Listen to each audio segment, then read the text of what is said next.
Hi friends, आप सभी का स्वागत है ज्ञान तो पर। आज फिर से जीके जी से एक बेहतरीन सेट के साथ हम लोग आपके सामने प्रस्तुत है। 50 क्वेश्चन का सेट है, आप लोग उसे अटेम्प्ट कीजिए और देखिए आपकी तैयारी जो है दिन प्रतिदिन किस प्रकार से चल रही है। लगातार आपके लिए बैक टू बैक टेस्ट लाया जा रहा है और आई होप आपकी जो तैयारी है बहुत ही अच्छे तरीके से हो रही होगी। अगर कहीं बची हुई है तो वो हम पूरा कर देंगे एक बेहतरीन सेट के साथ। लगातार आप बस प्रेजेंट रहिए और देखिए कि आपकी जो आपसे कौन क्वेश्चन बन रहा है और जो नहीं बन रहा है उसका आंसर यहाँ बताया जाएगा, आप उसको नोट डाउन कर लीजिएगा। ठीक है, तो आपकी तैयारी को एक बहुत ही अच्छे आयाम तक पहुंचाने का जो जिम्मेदारी है वो आपका भी है और हमारा भी है। हम बस सहयोग दे रहे हैं आपको कि आपको बेहतरीन से बेहतरीन क्वेश्चन की प्रैक्टिस करवाया जाए। तो आज का जो जीके जीएस है उसका जो फर्स्ट क्वेश्चन है वो क्या है, काकेरी कांड में किस क्रांतिकारी को फांसी की सजा दी गई थी। ठीक है, फांसी की सजा किसको दी गई थी? भगत सिंह को दी गई थी, चंद्रशेखर आजाद को दी गई थी, राम प्रसाद बिस्मिल को दी गई थी या बाल गंगाधर तिलक को दी गई थी। तो काकेरी कांड कब हुआ था? काकेरी कांड जो है ये 1925 में हुआ था। कब हुआ था? 1925 में हुआ था। और 1925 में जब ये काकेरी कांड हुआ था तो बाल गंगाधर तिलक तो 1920 में ही चले गए थे। बाल गंगाधर की मृत्यु 1920 में ही हो गई थी, तो ये तो होगा नहीं। राम प्रसाद बिस्मिल, चंद्रशेखर आजाद और भगत सिंह। चंद्रशेखर आजाद की मृत्यु जो है ये हमारा 1925 में तो हुई नहीं है। राम प्रसाद बिस्मिल और भगत सिंह, कौन सा हो जाएगा? राम प्रसाद बिस्मिल। ठीक है, तो राम प्रसाद बिस्मिल को, ठीक है, चंद्रशेखर आजाद, ठीक है, ये हमारा नहीं होगा क्योंकि चंद्रशेखर आजाद को इलाहाबाद के एक पार्क में, अल्फ्रेड पार्क में मारा गया था और वो हमारा 1829-30 की बात है। ठीक है, मतलब उसके बाद की बात है। तो राम प्रसाद बिस्मिल और भगत सिंह, इसमें से कौन होगा? राम प्रसाद बिस्मिल होगा। तो राम प्रसाद बिस्मिल जो है ये ऐसे व्यक्ति थे जिनको काकेरी कांड में दोषी पाया गया था और इनको फांसी दी गई थी। इनके साथ साथ 3 लोग और थे जिनको फांसी दी गई थी, हरेंद्र लाहिड़ी, रोशन सिंह, अशफाक उल्ला खान। याद रखिएगा, अशफाक उल्ला खान, हरेंद्र लाहिड़ी और रोशन सिंह, ये 3 थे और चौथा एक जो 4th मेंबर थे वो कौन थे? राम प्रसाद बिस्मिल। तो 4 मेंबर जो थे जिनको फांसी दी गई थी, ऑप्शन सी। नेक्स्ट क्या है, आजाद हिंद फौज का गठन कब किया गया था? आजाद हिंद फौज का गठन जो था वो कब किया गया था? ठीक है, कब किया गया था आजाद हिंद फौज का गठन? ये 1919 में किया गया, 1942 में किया गया, 1904 में किया गया या फिर 1915 में किया गया? तो आजाद हिंद फौज का गठन जो किया गया था ये कब किया गया था? 1919, 1942, 1905 या फिर हमारा 1904 या फिर 1915? तो आजाद हिंद फौज का गठन 1942 में किया गया था और अक्टूबर महीने में किया गया था। और किसके द्वारा? रास बिहारी बोस के द्वारा। ठीक है, रास बिहारी बोस के द्वारा। ठीक है, रास बिहारी बोस के द्वारा आजाद हिंद फौज का गठन किया गया था। कब? 1919, 1942, 1904, 1915। ठीक है, तो 1942 में आजाद हिंद फौज का गठन किया गया था अक्टूबर महीने में। किसके द्वारा? रास बिहारी बोस के द्वारा। आपके माइंड में चल रहा होगा कि ये आजाद हिंद फौज का गठन तो ये सुभाष चंद्र बोस ने किया था। नहीं, आजाद हिंद फौज का गठन शुरुआत में गठन जो हुआ था आजाद हिंद फौज का, रास बिहारी बोस ने किया था। 1943 में जाकर इसकी जिम्मेदारी सुभाष चंद्र बोस को दी गई थी। तो सुभाष चंद्र बोस को आजाद हिंद फौज का जिम्मेदारी दी गई थी 1943 में, लेकिन इसका गठन 1942 में ही हो गया था आजाद रास बिहारी बोस के द्वारा। ठीक है, ये दोनों पॉइंट्स को समझना जरूरी है, वो तो कंफ्यूज कर जाते हैं। आंसर क्या हो जाएगा? 1942। क्या हो जाएगा? 1942, ऑप्शन बी।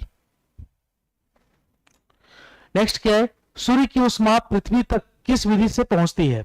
सूर्य की जो उष्मा है ये पृथ्वी तक किस विधि से पहुंचती है? विकिरण विधि से पहुंचती है, चालन विधि से पहुंचती है, संवहन विधि से पहुंचती है, परावर्तन विधि से पहुंचती है? तो सूर्य की जो उष्मा है ये पृथ्वी तक किस विधि से पहुंचती है?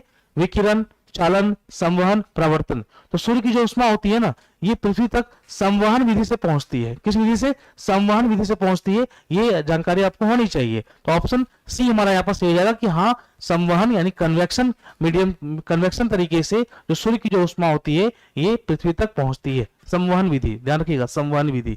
ऑप्शन सी हमारा यहाँ पर सही हो जाएगा।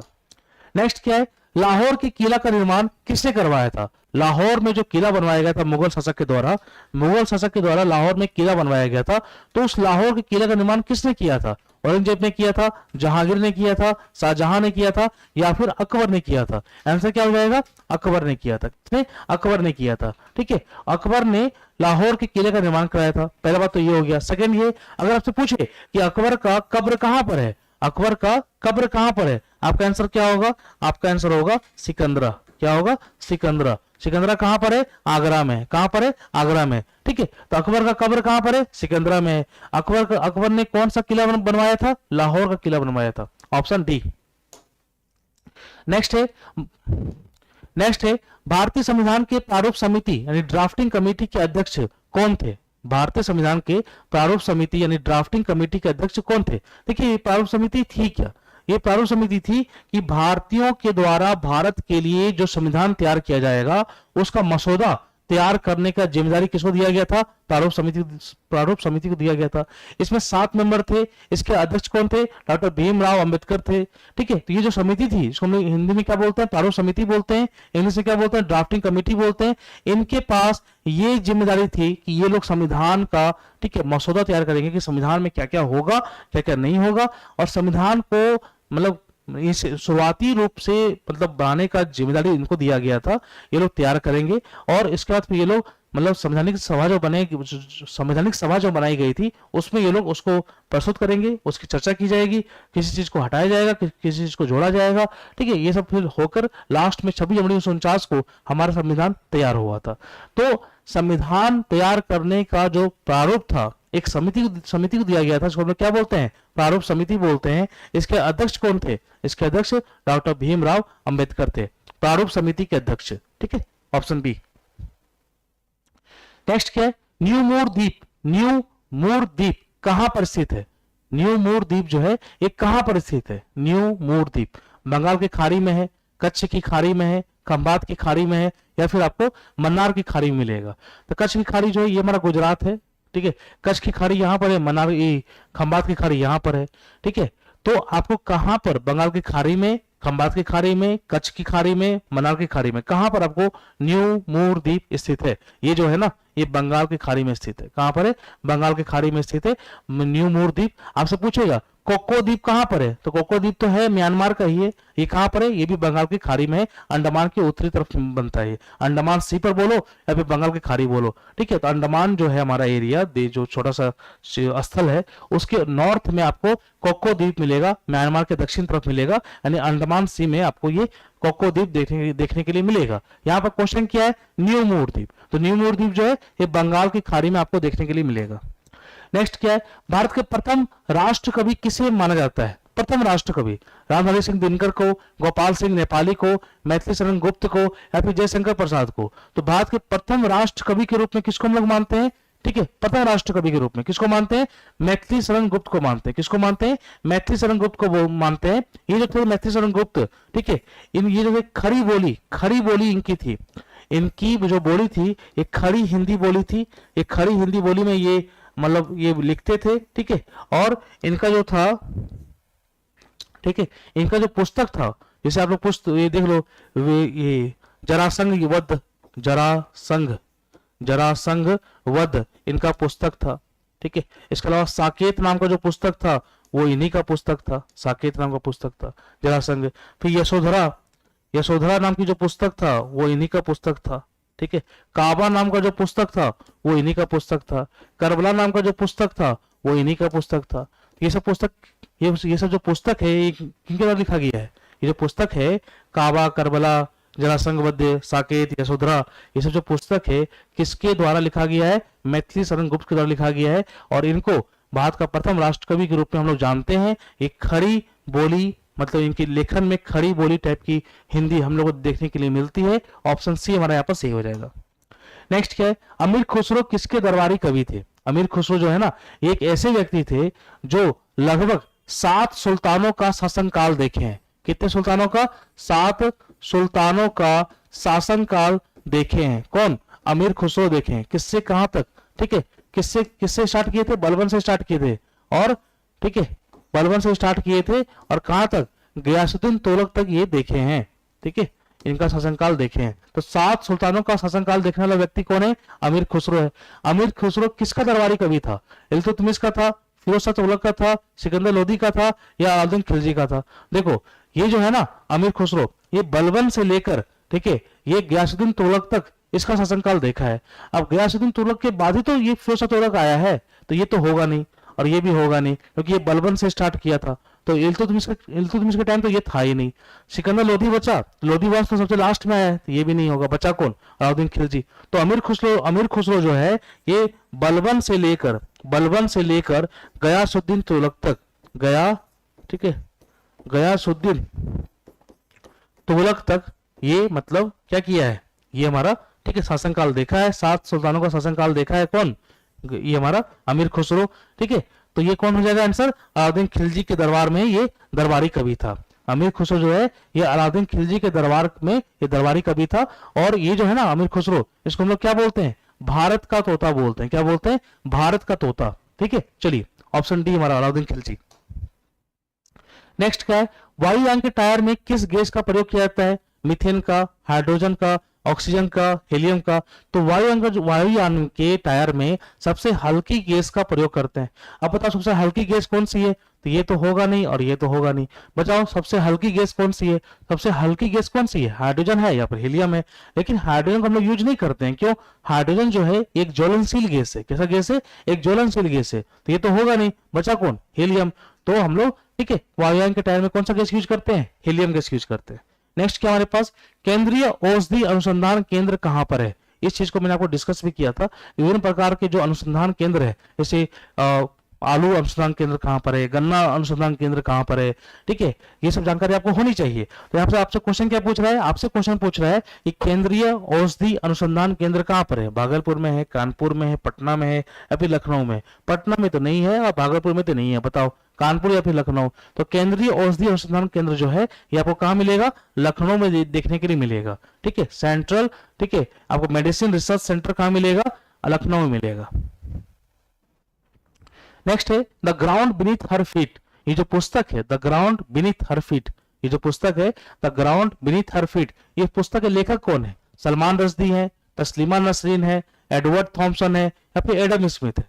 तो the ground beneath her feet जो है इसके लेखक कौन है? सलमान रश्दी। कौन है? सलमान रश्दी। ऑप्शन ए हमारा यहाँ पर सही हो जाएगा। नेक्स्ट क्या है? पंजाब नेशनल बैंक की स्थापना कब हुई थी? तो पंजाब नेशनल बैंक, जैसे हम लोग पूछते हैं ना एसबीआई की स्थापना कब हुई थी? एसबीआई की स्थापना 1955 में हुई थी। कब हुई थी? 1955 में हुई थी एसबीआई की स्थापना। ठीक है, इसका पहले कब हुआ था? 1935 में हुआ था। ठीक है, 1935 में हुआ था।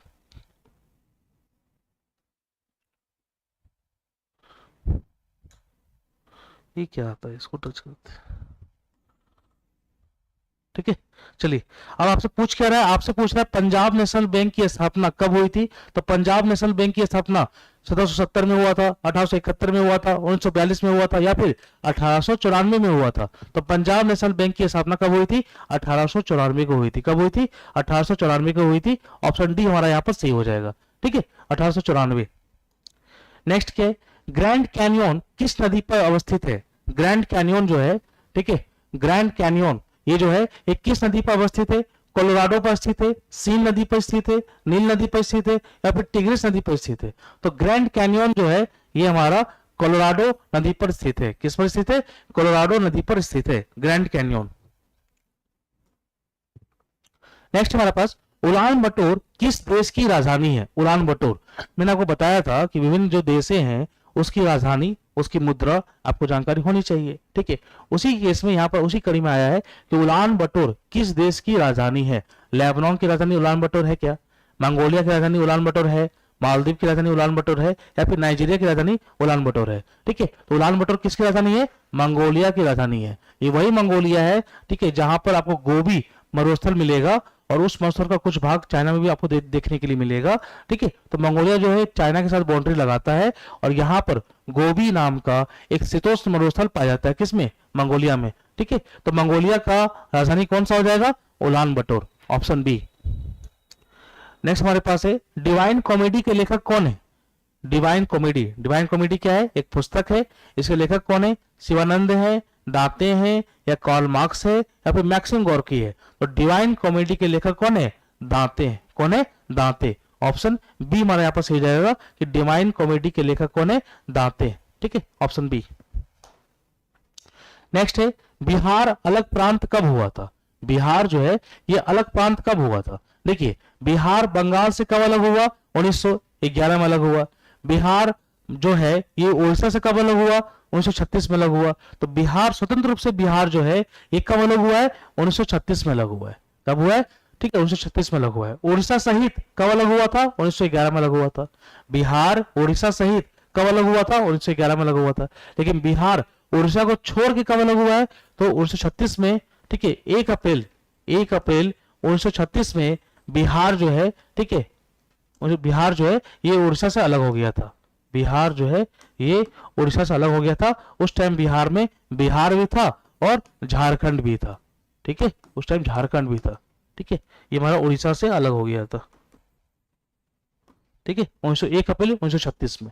और फिर झारखंड कब अलग हुआ बिहार से? तो 15 नवंबर 2000 को झारखंड भी बिहार से अलग हो गया। ठीक है, फिलहाल क्वेश्चन क्या बोल रहा है? बिहार अलग प्रांत कब बना? 1936 में बना, उड़ीसा को अलग करके। नेक्स्ट हमारे पास है केंद्रीय एग मार्ग प्रयोगशाला कहां पर स्थित है? केंद्रीय एग मार्ग जो है, ये जो प्रयोगशाला है ये कहां पर स्थित है? केंद्रीय एग मार्ग प्रयोगशाला। कौन सा भोजन कैसा है, कौन सा पैकेट वाला फूड कैसा है, अच्छा है, मतलब बेहतरीन है कि नहीं, वो टेस्टेड है कि नहीं है, तो क्या होती है? ठीक है, एग मार्ग। ठीक है, एग मार्ग जो होता है एक सिंबल होता है उसके क्वालिटी को प्रूफ करने के लिए। तो केंद्रीय एग मार्ग प्रयोगशाला जो है कहां पर है? मुंबई में है, पुणे में है, नागपुर में है या फिर कोलकाता में है? ये कहां पर है? ये आपको नागपुर में मिलेगा। कहां मिलेगा? नागपुर में मिलेगा। Option C.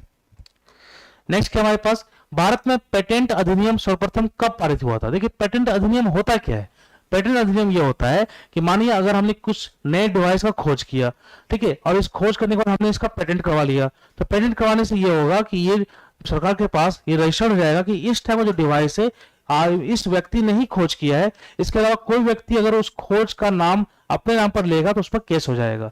इसीलिए पेटेंट क्या होता है कि जो भी चीज नई चीज बनती है उसका पेटेंट करवाया जाता है ताकि ये दर्ज हो जाए कि इस चीज की सबसे पहली खोज इसी ने की थी। अगर किसी व्यक्ति को उसका कॉपी करना होगा तो उस व्यक्ति से पहले संपर्क करेगा जिसको पेटेंट दिया गया है और उसको वो पेमेंट करने के बाद ही उस व्यक्ति उस चीज को बना पाएगा। तो पेटेंट का जो अधिनियम था ये कब हुआ था? 1974 को ये स्टार्ट हुआ था। ऑप्शन बी हमारा यहाँ पर सही हो जाएगा। ठीक है, नेक्स्ट है हरा सोना किसे कहा जाता है? हमने पढ़ा भी है। काला सोना किसको बोलते हैं हम लोग? काला सोना हम लोग पेट्रोलियम को बोलते हैं। सादा सोना किसको बोलते हैं? हम लोग कपास की खेती को, कपास का जो होता है धागा, उसको हम लोग क्या बोलते हैं? सादा सोना बोलते हैं। आपसे क्या पूछ रहे हैं? हरा सोना किसे बोलते हैं? तो हरा सोना किसको बोलते हैं? केला को बोलते हैं, गेहूं को बोलते हैं, आम को बोलते हैं, चाय को बोलते हैं। तो हरा सोना जो है ना, हम लोग किसको बोलते हैं? चाय को बोलते हैं। ऑप्शन डी हमारा यहाँ पर सही हो जाएगा, चाय को। नेक्स्ट हमारे पास है हजारीबाग तथा मुंगेर किन खानों के लिए प्रसिद्ध है? हजारीबाग तथा मुंगेर जो है ये किन खानों के लिए प्रसिद्ध है? कॉपर के लिए प्रसिद्ध है, गोल्ड के लिए प्रसिद्ध है, माइका के लिए प्रसिद्ध है या फिर सिल्वर के लिए प्रसिद्ध है? तो हजारीबाग तथा मुंगेर जो है ये किन खानों के लिए प्रसिद्ध है? ठीक है, हजारीबाग में और मुंगेर में कॉपर तो नहीं मिलता है, गोल्ड भी नहीं मिलता है, सिल्वर भी नहीं मिलता, क्या मिलता है? माइका मिलता है। ठीक है, ये झारखंड का ये है हजारीबाग और मुंगेर जो है बिहार का है। यहाँ पर क्या मिलेगा आपको? माइका मिलेगा, माइका। नेक्स्ट हमारे पास है निम्नलिखित में से बिहार के कौन से एक जिले में भोजपुरी नहीं बोली जाती है? ऐसा कौन सा जिला है जिसमें भोजपुरी जो है वो नहीं बोली जाती है? ठीक है, भोजपुरी जो है वो नहीं बोली जाती है। शाहबाद जिला, यानी ये आपका ये भोजपुर वाला इलाका जो है यहाँ पर बोली जाती है क्या? हाँ, बोली जाती है। पलामू में ये आपको बोली जाती है भोजपुरी, चंपारण में भोजपुरी बोली जाती है, लेकिन दरभंगा में जो है ना ये मैथिली लैंग्वेज बोला जाता है। कौन सा लैंग्वेज? मैथिली लैंग्वेज, मिथिला का लैंग्वेज। दरभंगा में मिथिला का लैंग्वेज यानी मैथिली लैंग्वेज, मैथिली भाषा बोली जाती है। ऑप्शन बी हमारा यहाँ पर सही हो जाएगा। नेक्स्ट क्या है? हर्षवर्धन के समय में बिहार राज्य में कौन सा विश्वविद्यालय खूब प्रसिद्ध था? देखिए, बिहार राज्य में कौन सा विश्वविद्यालय जो था वो खूब प्रसिद्ध था? किसके टाइम? हर्षवर्धन के टाइम में। चंपारण यहाँ तो कोई विश्वविद्यालय था ही नहीं, गया कोई था ही नहीं, पटना में कोई विश्वविद्यालय उस टाइम था ही नहीं। कौन है? नालंदा। नालंदा में एक विश्वविद्यालय था, नाम क्या था? नालंदा विश्वविद्यालय। इसका स्थापना किसने किया था? इसका स्थापना यानी नालंदा विश्वविद्यालय का स्थापना एक गुप्त शासक कुमार गुप्त ने किया था। कुमार गुप्त ने इसको स्थापित तो किया था, लेकिन हर्षवर्धन के काल में इस विश्वविद्यालय को संरक्षण दिया गया था। तो हर्षवर्धन के टाइम भी नालंदा विश्वविद्यालय को संरक्षण दिया गया था। इसीलिए क्वेश्चन जो पूछ रहा है कि हर्षवर्धन के समय बिहार राज्य में कौन सा विश्वविद्यालय खूब प्रसिद्ध था, वो और कोई नहीं, कौन था? नालंदा विश्वविद्यालय खूब प्रसिद्ध था। ठीक है। इस पर से क्वेश्चन आपसे इस एंगल से भी पूछे कि बताइए कि नालंदा विश्वविद्यालय का संरक्षण किसने किसने दिया था, यानी किसके शासक ने नालंदा विश्वविद्यालय को संरक्षण दिया था। कुमारगुप्त ने तो स्थापित ही किया और हर्षवर्धन भी जो था वो इसको संरक्षण दिया था, किसको, नालंदा विश्वविद्यालय को। Option D. नेक्स्ट है बिहार, बंगाल तथा उड़ीसा का भूमि कर वसूल करने की जो सत्ता अंग्रेजों को कब मिली थी? 1757 को मिली, 1764 को मिली, 1763 को मिली या फिर 1773 को मिली। तो अंग्रेजों को बंगाल की जो दीवानी अधिकार दिया गया था, दीवानी राइट्स दिया गया था, यानी भूमि कर वसूलने का जो अधिकार दिया गया था बंगाल, बिहार और उड़ीसा का, एक किस साल मिला था? तो आपको याद होना चाहिए कि 1764 में जो युद्ध हुआ था, कौन सा युद्ध हुआ था? युद्ध हुआ था हमारा बक्सर का युद्ध हुआ था। कौन सा युद्ध? बक्सर का युद्ध हुआ था। और इसी बक्सर के युद्ध में इलाहाबाद की संधि हुई थी। इसी बक्सर के युद्ध के बाद इलाहाबाद की संधि हुई थी और उस संधि के तहत, ठीक है, बंगाल, बिहार तथा उड़ीसा का भूमि कर जो है वसूलने का अधिकार किसको दिया गया? ठीक है, ब्रिटिश को दिया गया था। तो ऑप्शन क्या हो जाएगा? ऑप्शन हमारा बी हो जाएगा कि हाँ 1764 को यानी 1764 को, ठीक है, हमको ब्रिटिश क्या है, ब्रिटिश को ये अधिकार दिया गया था कि वो बंगाल, बिहार तथा उड़ीसा का भूमि कर जो है वो वसूल सके। नेक्स्ट क्या है? बिहार की किस रियासत के राजा ने स्वतंत्रता संग्राम में सक्रिय भाग लिया था? बिहार के किस रियासत के राजा ने स्वतंत्रता संग्राम में सक्रिय भाग लिया था? अब वो कौन है? वो जगदीशपुर के राजा कौन है? बाबू कुंवर सिंह है। जगदीशपुर के राजा कौन है? बाबू कुंवर सिंह। उसी ने तो क्या बोलते हैं स्वतंत्रता संग्राम में, ठीक है, भाग लिया था। ठीक है, जगदीशपुर क्या है? एक रियासत है। इसके राजा कौन है? इसके राजा है बाबू कुंवर सिंह। कौन है? बाबू कुंवर सिंह।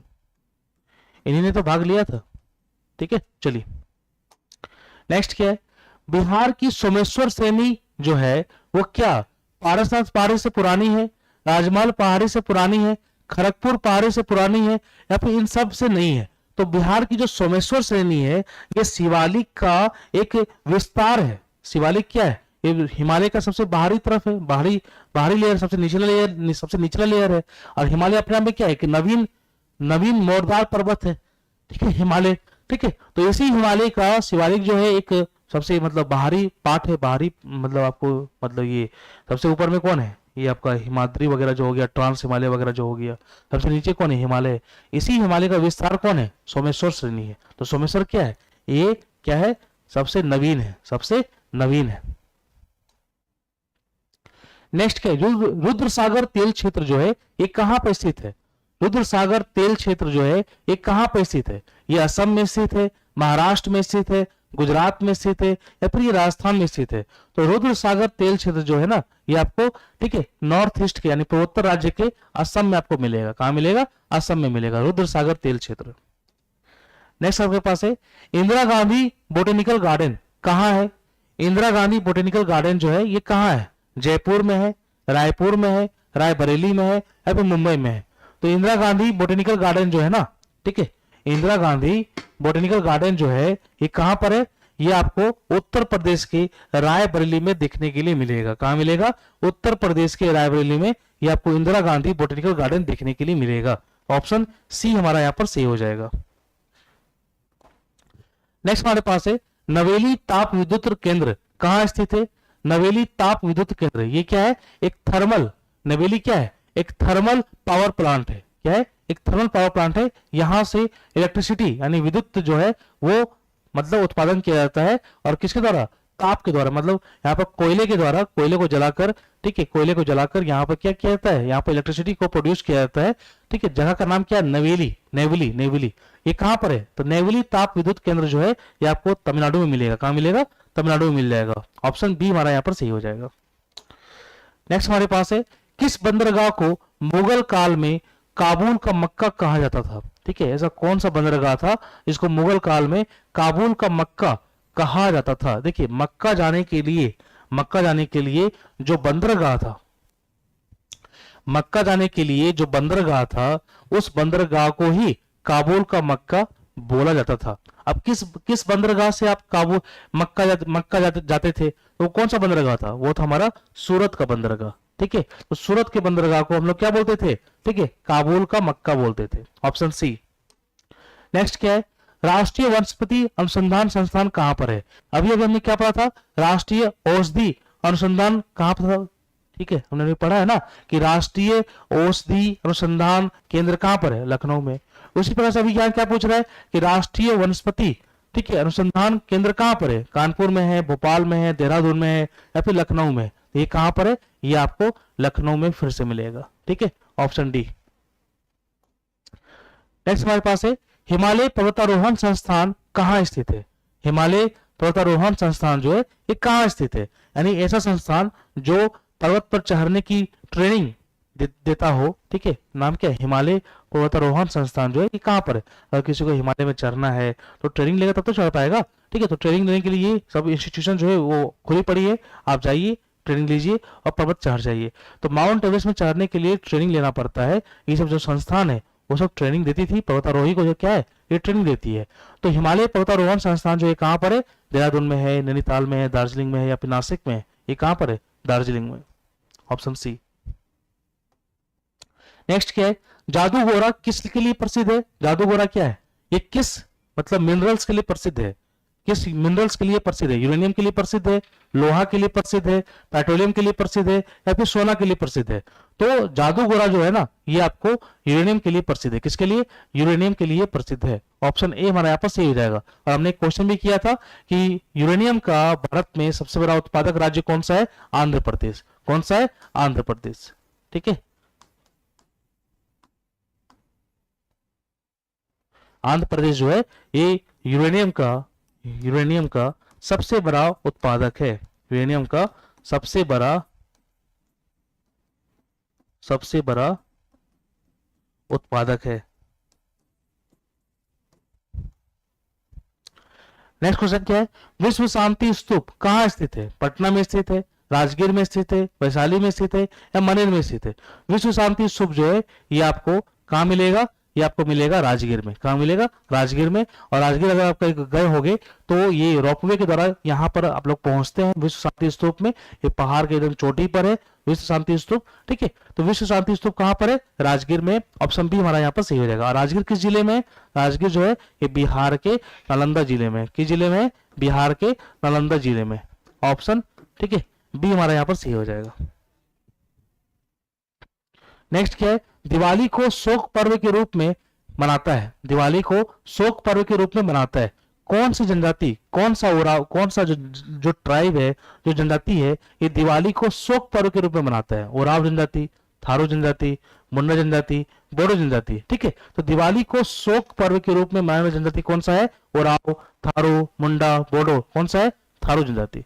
थारू जनजाति जो है ये मतलब दिवाली को शोक के रूप में मनाती है। कौन मनाती है? शोक के रूप में मनाती है। और ये जो जनजाति है ना थारू, ये आपको नॉर्थ भारत में देखने के लिए मिलेगा, यानी उत्तरी भारत में देखने के लिए ये जनजाति आपको देखने के लिए मिलेगा। ऑप्शन बी, थारू जनजाति दिवाली को शोक पर्व के रूप में मनाती है।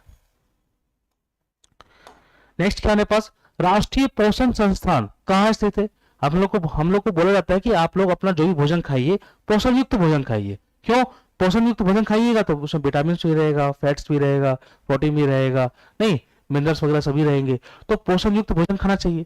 यहाँ पर क्या है? राष्ट्रीय पोषण संस्थान कहाँ पर है? हैदराबाद में, पटना में, कानपुर में, लखनऊ में, कहाँ पर है? तो ये जो है आपको हैदराबाद में देखने के लिए मिलेगा। कहाँ पर है? हैदराबाद में। हैदराबाद जो है ये किस राज्य में है? तेलंगाना में। किस राज्य में? तेलंगाना में। बहुत लोग आंध्र प्रदेश अभी भी लगा देते हैं। बहुत लोग आंध्र प्रदेश जो है अभी भी लगा देते हैं। ठीक है भाई साहब, ये तेलंगाना में चला गया है। ठीक है, तेलंगाना का राजधानी कौन है? हैदराबाद है। और हैदराबाद में क्या है? राष्ट्रीय पोषण संस्थान है। नेक्स्ट क्या है? साहित्य अकादमी का मुख्यालय कहां पर है? साहित्य अकादमी का मुख्यालय दिल्ली में है, कानपुर में है, देहरादून में है या फिर लखनऊ में है? तो साहित्य अकादमी का जो मुख्यालय है वो कहां पर देखने के लिए मिलेगा? तो साहित्य अकादमी का मुख्यालय जो है ना ये आपको दिल्ली में देखने के लिए मिलेगा। और विभिन्न भाषाओं में साहित्य अकादमी का पुरस्कार भी दिया जाता है। हिंदी भाषा में साहित्य अकादमी का पुरस्कार, अंग्रेजी भाषा में साहित्य अकादमी का पुरस्कार, ऐसे विभिन्न भाषाओं में साहित्य अकादमी का पुरस्कार दिया जाता है। और ये वही साहित्य अकादमी है जिसका मुख्यालय कहां पर है? दिल्ली में। नेक्स्ट क्या है? सांची का स्तूप किससे बनवाया था? पुष्यमित्र शुंग ने बनवाया, अशोक ने बनवाया, खारवेल ने बनवाया या फिर उदयन ने बनवाया? सांची का जो स्तूप है ना इसको बनाने वाले व्यक्ति कौन थे? इसको बनाने सबसे पहले ये है कहां पर? ये सांची का जो स्तूप है ये कहाँ है? ये आपको मध्य प्रदेश में मिलेगा। कहाँ मिलेगा? मध्य प्रदेश में मिलेगा। तो सांची का जो स्तूप है ना, किसने बनवाया था? अशोक ने बनवाया था। किसने? अशोक ने बनवाया था। ठीक है, अशोक किस वंश का शासक था? अशोक जो है ये मौर्य वंश का शासक था। ठीक है, इसी ने सांची का स्तूप मध्य प्रदेश से बनवाया है, सांची का स्तूप। नेक्स्ट क्या है? भारत का आइंस्टीन किसे कहते हैं हम लोग? तो भारत का जो आइंस्टीन है उसे हम लोग किसको बोलते हैं? कपिल मुनि को बोलते हैं, नागार्जुन को बोलते हैं, वराहमिहिर को बोलते हैं, या फिर आर्यभट्ट को बोलते हैं। तो भारत का जो आइंस्टीन है वो हम लोग किसको बोलते हैं? नागार्जुन को बोलते हैं। क्यों बोलते हैं? इन्होंने शून्यवाद की खोज की। किसकी खोज की? शून्यवाद की खोज की। ठीक है, और ये क्या थे? एक बौद्ध थे, एक बौद्ध दार्शनिक थे। कौन?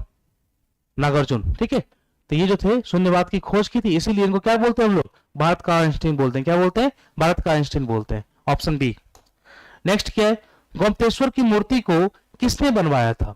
गोमतेश्वर की मूर्ति को किसने बनवाया था? चामुंड राय ने बनवाया था, पुलकेशिन द्वितीय ने बनवाया था, चंद्रगुप्त द्वितीय ने बनवाया था, या फिर समुद्रगुप्त ने बनवाया था? तो गोमतेश्वर की मूर्ति को किसने बनवाया था? चामुंड राय ने बनवाया था। किसने? चामुंड राय जो थे एक शासक थे, इन्होंने गोमतेश्वर की मूर्ति को बनवाया है। और आप सर्च करना गूगल में, गोमतेश्वर की मूर्ति जो है बहुत बड़ी है। कितनी है? बहुत बड़ी मूर्ति है। ठीक है, तो गोमतेश्वर की जो मूर्ति है इसको किसने बनवाया था? चामुंड राय ने बनवाया था, चामुंड राय। नेक्स्ट आपके पास क्या है? रानी लक्ष्मीबाई की समाधि कहाँ पे स्थित है? देखिए, रानी लक्ष्मीबाई की समाधि पूछा जा रहा है। आपसे ये नहीं पूछा जा रहा कि रानी लक्ष्मीबाई की जन्म कहाँ हुआ था। रानी लक्ष्मीबाई का जन्म वाराणसी में हुआ था। रानी लक्ष्मीबाई कहाँ की शासिका थी? झांसी की शासिका थी। और रानी लक्ष्मीबाई जो है इनकी मृत्यु कहाँ पर हुई थी? ग्वालियर में हुई थी, वहीं पर इनका समाधि स्थल है। तो तीनों पॉइंट याद रखना है। रानी लक्ष्मीबाई का जन्म कहाँ पर हुआ? वाराणसी में हुआ जन्म, वाराणसी। शासक कहाँ से थी? झांसी की शासिका थी। और मृत्यु कहाँ पर हुआ? ग्वालियर में हुआ। वहीं पर इनका समाधि स्थल आपको देखने के लिए मिलेगा। ऑप्शन डी हमारा सही हो जाएगा। नेक्स्ट क्या है? नाइटिंगेल का संबंध किस युद्ध से है? नाइटिंगेल का संबंध जो है एक किस युद्ध से है? क्रिमियन का युद्ध से है, फ्रांस इंग्लैंड युद्ध से है, प्रथम विश्व युद्ध से है, या फिर द्वितीय विश्व युद्ध से? ये जो नाइटिंगेल है, नाइटिंगेल, इसका संबंध जो है एक क्रिमियन युद्ध से है। किससे है? क्रिमियन युद्ध से। ठीक है, आपने सुना होगा ना फ्लोरेंस नाइटिंगेल, फ्लोरेंस जिसकी याद में अभी भी नर्स लोग को अवार्ड दिया जाता है, फ्लोरेंस नाइटिंगेल, फ्लोरेंस नाइटिंगेल। तो उसी फ्लोरेंस नाइटिंगेल का संबंध किससे है? क्रिमियन का युद्ध से। Option A, Crimean. नेक्स्ट हमारे पास है, रामकृष्ण मिशन की स्थापना किसने किया था? राजा राम मोहन राय ने किया था, स्वामी विवेकानंद ने किया था, कालिदास ने किया था, या दयानंद सरस्वती ने किया था? तो रामकृष्ण मिशन जो है इसका स्थापना कब हुआ था? 1897 में हुआ था। कब हुआ था? 1897 में रामकृष्ण मिशन का स्थापना हुआ था। और किसने किया था? तो स्वामी विवेकानंद जी ने अपने गुरु रामकृष्ण, परमहंस रामकृष्ण के याद में इस संस्थान का, ठीक है, स्थापना किया था। तो परमहंस रामकृष्ण की याद में स्वामी विवेकानंद ने 1897 को रामकृष्ण मिशन को स्थापित किया था। ये अभी भी चल रहा है भाई, ठीक है, अभी भी चल रहा है। नेक्स्ट क्या है? तात्या टोपे का मूल नाम क्या था? तात्या टोपे जो है ये तात्या टोपे, ठीक है, ये एक शासक थे। इनका मूल नाम क्या था? गदाधर, शिवाजी, आनंद पांडे, रामचंद्र पांडुरंग। तो तात्या टोपे का मूल नाम क्या था? तात्या टोपे का मूल नाम था रामचंद्र पांडुरंग। रामचंद्र पांडुरंग जो था ये तात्या टोपे का मूल नाम था, लेकिन पुकारते थे किससे? तात्या टोपे। नेक्स्ट हमारे पास है, ब्रह्म समाज की स्थापना कब किया गया था? तो ब्रह्म समाज की जो स्थापना है ये किसने किया था? ये मैं आपको बहुत बार बता चुका हूं। किसने किया था? राजा राम मोहन ने किया था। किसने किया था? राजा राम, ठीक है, राम मोहन राय ने किया था। राम मोहन राय ने, ठीक है, ब्रह्म समाज का स्थापना किया था। ये क्या था? एक समाज सुधार, ठीक है, एक संगठन था जो मूर्ति पूजा का मतलब विरोध करता था, जो क्या करता था? बलि का ये विरोध करता था। ठीक है, तो ब्रह्म समाज जो है यह स्थापित किया गया था कब? 20 अगस्त 1828 को। 20 अगस्त 1828 को किया गया था। किसके द्वारा? राजा राम मोहन राय के द्वारा। ऑप्शन ए हमारा यहाँ पर सही हो जाएगा। ठीक है, चलिए नेक्स्ट क्वेश्चन क्या है? वर्नाकुलर प्रेस एक्ट जो है, ठीक है, वर्नाकुलर प्रेस एक्ट जो है ये कब रद्द किया गया था? यानी पास किया गया था 1878 को, पास किया गया था 1878 को। इसका मतलब क्या था कि इस एक्ट के पास होने के बाद कोई भी जो पत्रिका है, पत्र पत्रिका है, वो अपने मन से कुछ भी ब्रिटिश सरकार के विरुद्ध नहीं लिख सकती है। अगर जो भी चीज छापती है उसका 2-2 प्रति इनको सरकार के पास जमा कराना होता था। अगर वो क्या बोलते हैं कुछ भी गलत पाया गया तो उसके प्रॉपर्टी को सीज कर लिया जाता था, उसका लाइसेंस को छीन लिया जाता था। ठीक है, तो ये जो था वर्नाकुलर प्रेस एक्ट जो था वो काफी खराब प्रेस एक्ट माना जाता है, और मतलब प्रेस की स्वतंत्रता को पूरी अच्छी तरीके से दबाया गया था इस एक्ट के द्वारा। तो वर्नाकुलर प्रेस एक्ट को हटाया गया था। कब हटाया गया था? 1882 को हटाया गया था। और किसके द्वारा? लॉर्ड रिपन सर के द्वारा। किसके द्वारा? लॉर्ड, ठीक है, लॉर्ड रिपन के द्वारा हटाया गया था।